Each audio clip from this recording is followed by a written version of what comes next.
In the early days of 2020, at the start of the pandemic, Alberta Health Services made the decision to source personal protective equipment, or PPE, from a holding company that was run by someone who, up until that point, predominantly worked in the field of oilfield training, bottled water, and underground utility construction. The company that the orders that we're referring to were placed through was a Mraish Holding Corporation.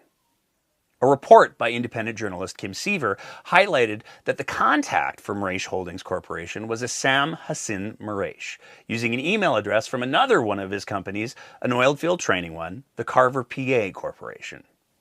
Carver PA is a corporation that, by their own description, specializes in providing training to the petrochemical industry.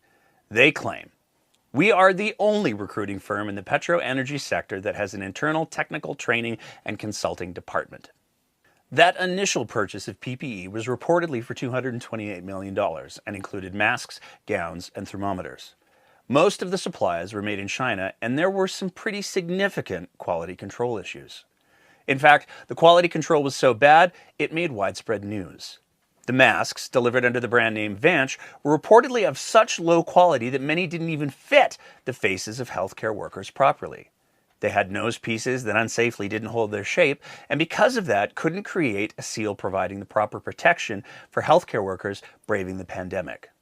Perhaps worst of all, many masks came with an odor that healthcare workers claimed was making them sick. Many have since pointed out the masks were not made by a single manufacturer, but by multiple manufacturers with varying quality and quality issues. Contrary to the Government of Alberta documentation, Vanch is not the name of the manufacturer. It's the brand name of a Chinese stationery group who sourced the masks from anyone who could meet their order and then packaged the masks in their Vanch branded boxes. Nonetheless, AHS continued to use Vanch masks.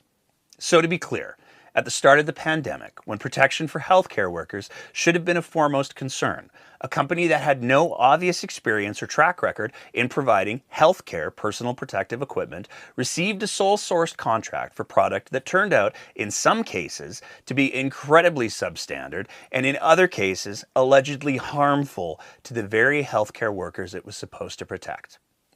And that company was run by Sam Mraish.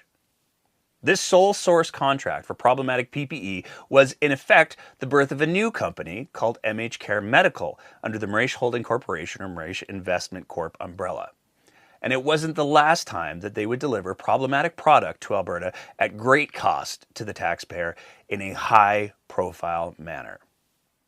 As a fascinating footnote to this part of the story, as the pandemic raged in November of 2020, Sam Mraish and Aaron Barner of the Métis Nation of Alberta met with then Cabinet Minister Josephine Pon to discuss the Indigenous Housing Capital Corporation. Remember that name, Aaron Barner, because it gets to be super relevant later.